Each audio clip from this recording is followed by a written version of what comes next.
And welcome to Rauta's May 2020 Classic Review. Today's album of the month is from Sweden and it's called Unanimated. Why did I decide to select this one is actually because it is once again re-released. Probably was already re-released by the time that this video gets out, but nevertheless. It was 1995 or 1996 when I actually got the original copy of that one. And that is not exactly the same one which I am having here because I have later on replaced my original copy with these re-release. And why so? Because this actually has a couple of bonus tracks. Nevertheless, I'll go with this one which I got around 2009. An original copy of mine was actually, I think, traded, away in late 90's. I don't know exactly why I did that, but during those times I was very much, going kind of a fast forward with so many albums. I felt, I guess, getting bored of certain albums in a relatively short span of time, and as such I was trading albums away which I would later on buy again and all that stuff. I know it doesn't make sense, but then again, I was in my early 20s, late 90's, so, I guess it kind of made sense. Your musical taste, that is my musical taste, was almost all the time in a sort of a kind of a turmoil, You figured out next band and you would just kind of forget the rest, with some exceptions. For example, in my case, bands like Metallica, which I never kind of got bored or anything like that. But then remember, getting rid of, for example, Suicidal Tendencies albums, which I would later on buy again and all that stuff. And Unanimated was one of those bands. Now later on, fast forward to 2009 or so, when this album came again for as a reissue review, I was like, man, why did I trade this off? Because this is actually really good. Melodic black metal with a kind of a hint of this melodic death metal. And I shouldn't have done it. But then again, because of those years, I really hadn't been listening to this album. I was like, wow, this made a bigger impact than what I could have imagined it to be. And as such, now when you once again fast forward some 11 years more, it is now here as a classic review. And this time actually I think they are released by Century Media and so forth. So the band has indeed gone an interesting career, because there was a time where the band really didn't exist or wasn't active anyway. But now it's once again on the map, so to speak, and who knows what lies ahead with the band. But now we will focus on Ancient God of Evil, and let's take a look at the band's Metal Archive site.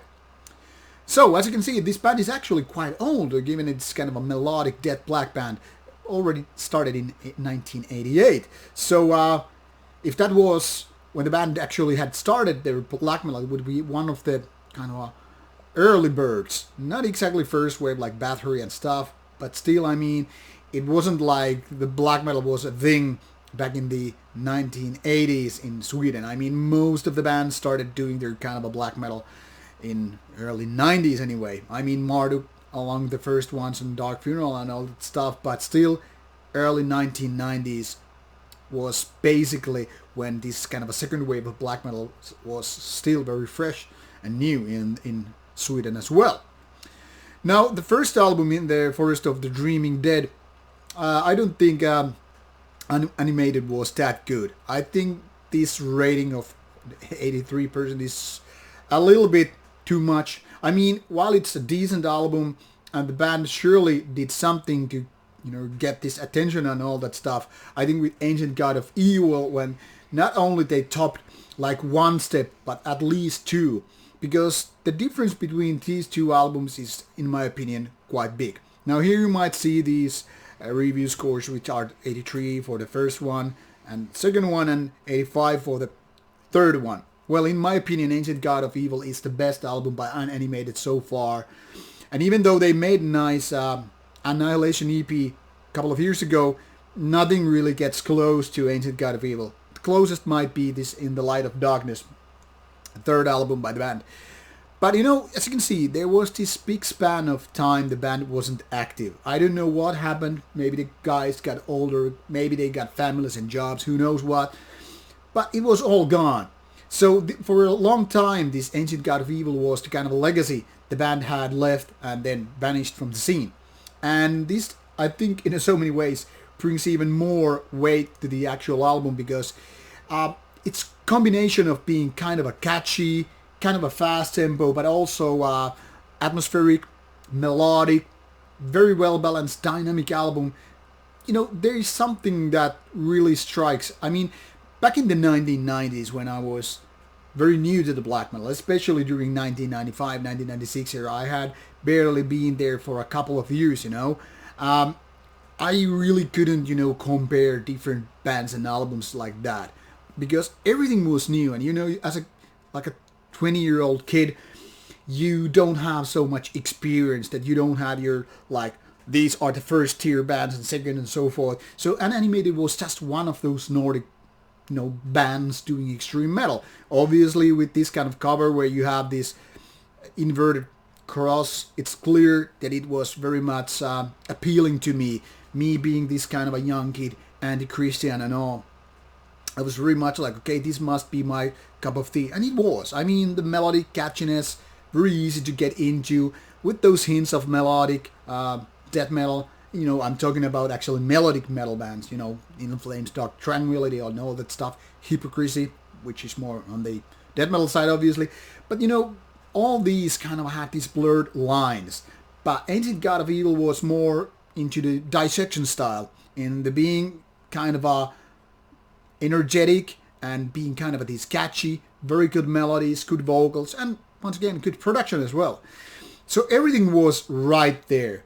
But like I said, a few years later, I was trading it away because I felt my taste had gone to different levels. I was listening to more rawer black metal. I was listening to more brutal death metal and all that stuff. So this kind of a melodic stuff was more on the background. But as the case turned to be, so many years later, I was like, man, this is a kind of a gem, a jewel, which I shouldn't have traded away in the first place. And as such, I still feel like this album has stood the test of time. Now, like 25 years later, when I originally heard this album, 24, 25, give or take, I feel this is truly a classic, and maybe underrated as such, which then again is explained that the band wasn't active. It wasn't on the map, so it was one of those bands and albums that was so easy to just forget, because they weren't doing gigs, they weren't touring.